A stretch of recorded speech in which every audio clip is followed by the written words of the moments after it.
Jimmy Johnson, the Hall of Famer, Fox Sports analyst, joins us now, sponsored by Mercedes-Benz. I mean, in all your years of football, Jimmy, was there ever a team that was really didn't have a running game that was good? I mean, is it possible to do it without a running game at all in your career? There are times during the season that you've got to have a running game, and it is baffling how a team from Buffalo doesn't have a running game. I mean, somebody should have built that roster to where they could run the football, and because there's going to be a problem occasionally. But no, I can't recall. I can't recall a team that really won a championship that were unable to run the football the entire year. Yeah, I mean, I go back to your Cowboy teams, Irvin and Aikman, and even your Miami teams. We always talked about your Miami wide receivers, but your Miami teams could run the ball. Give me some thoughts about running the ball and why it matters to you situationally and the advantages you had as a coach with a running game. Well, yeah, there's certain things, if you run the football, obviously you're practicing running the football, throughout the week. I think that makes your defense more physical and better prepared to play on Sunday. So it helps your defense. That's during the week. As far as game day, if you're able to run the football, then, number one, you're, keeping the opponent off the field. You're picking up first downs. You don't put yourself in a bunch of 3rd and 10s. Yeah. To where you can't, pick up the first down. So you're working on time of possession. That helps your defense again. Like when we had Emmitt Smith, we led the league in defense. People talk about the triplets, but, we were number one in the NFL defensively because we didn't let Troy throw it every single down. Yeah. And Joy knows this. When we were at the Dolphins, even though we had Marino, we tried to run the football. And we continued to try to run the football, and it allowed our defense with Jason to be number one in the NFL. That's right. Defensively. Yeah. So it really helps your defense throughout the week. It helps you on game day.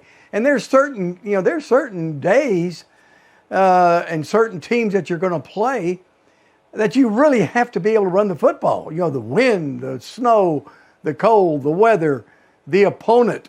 They may just be, they may just give it to you running the football. They may just play coverage the entire day. Just like what Kansas City faced earlier on in the season. They were playing coverage. Yes. And they continued to try to throw the football down the field.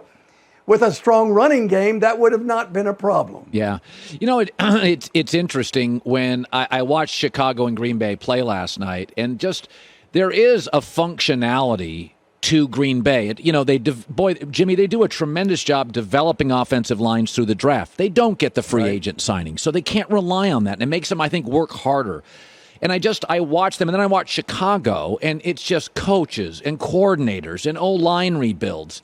And I look at Aaron, and I think he'd be out of his mind to leave. Jimmy, you can be as great as you want in this league. If you're dealing with chaos, and you didn't have a lot of it because you got a lead, you didn't face a lot of chaos in your career until you took a team over.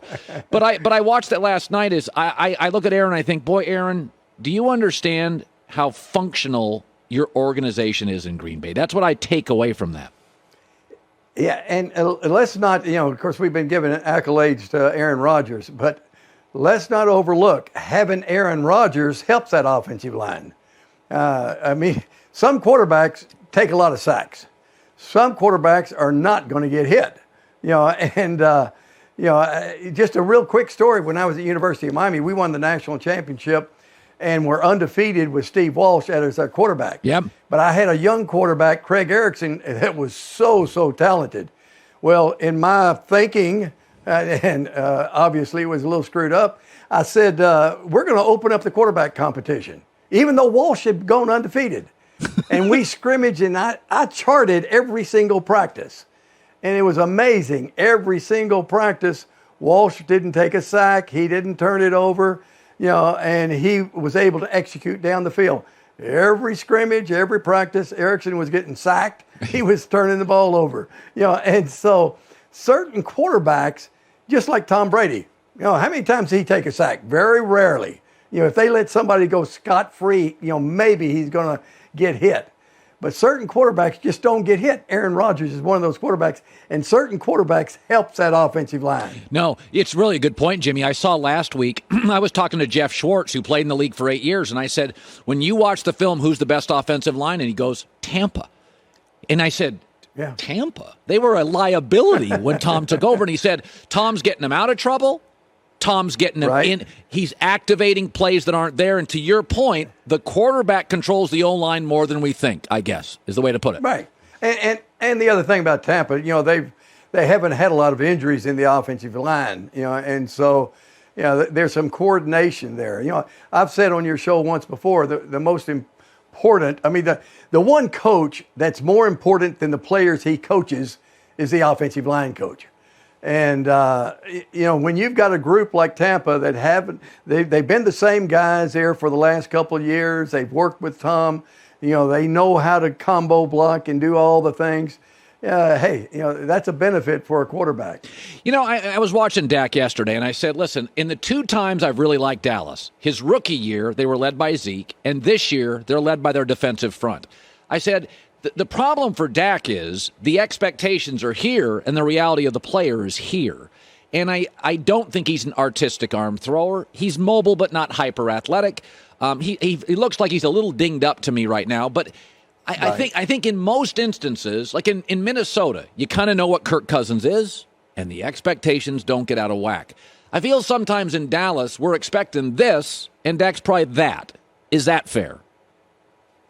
Yeah, I think in Dallas, the expectations are here, regardless who the quarterback is. But because they just have so much visibility and, they pump it up pretty good.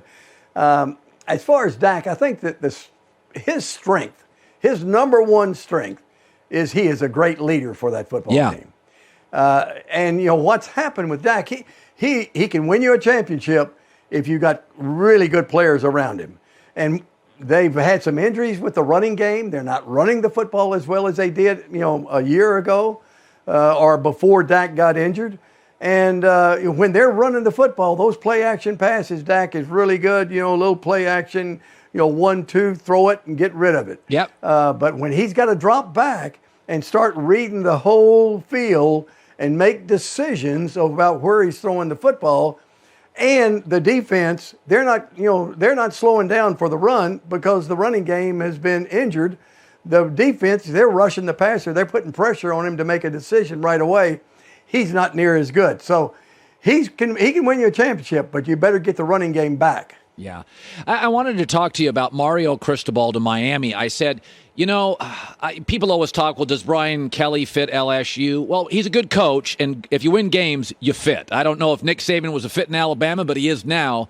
But Mario, to me, I don't know if Lincoln Riley fits USC, but I think he'll win a bunch of games, so people will like him.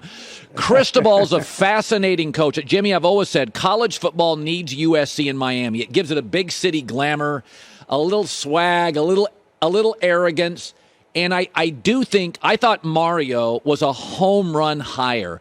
Do you worry? Will he get administration support? Do you think the program can come back to national prominence? Because the SEC, Jimmy, is so good now, they're poaching the state of Florida for all those recruits. Yeah, I'm pulling for Mario. I've known the Cristobal family for 30 years. I recruited his brother Louis, and he played for me. I recruited Mario. And he played for me. I've been in their home numerous times. Yeah, he is a high-energy guy. Nobody's going to outwork him. He loves University of Miami. He loves the whole, the area down here. Yeah. The culture, the Cuban, just everything. It's a very diverse community. So I think he's a perfect fit. Now, we do have some alumni that have come out of the woodwork here just recently that are willing to throw in a bunch of money. And obviously, they had to throw in a bunch of money just to hire Mario and pay off Manny and pay off buyouts and everything else. So that can help. The problem is when we were winning the way we won, we were an independent. Yeah. Teams were not on television every week. We were on national television every other week. As an independent, our schedule was such. We played, I think my last couple of years, I think we played 12 teams in the top 15. And so every other week we're playing Oklahoma, Penn State, Nebraska, Florida State, South Carolina, Michigan, on and on. And so we had a lot of visibility, and we won those games. So we were able to attract the recruits from wherever, and we were able to keep all the top players from South Florida. That doesn't happen anymore. Now, a lot of people have come to South Florida and taken a lot of those great players. Yeah. So I don't know that the Miami will be able to get back to where they were 30 years ago, but I think that they can be relative, and we need Miami to be relative. Yeah, no, I too. I like them on TV. I like their attitude. I like their unique. They don't feel like every other small-town college team. Jimmy Johnson, the Hall of Famer. Great seeing you on Monday, Jimmy. All right. Talk to you, Colin. All right. Good stuff. Hi, everybody. Thanks for watching. Subscribe here to get the latest from the show. Also, be sure to check out more of the best clips from The Herd or go watch a few segments from other shows on FS1.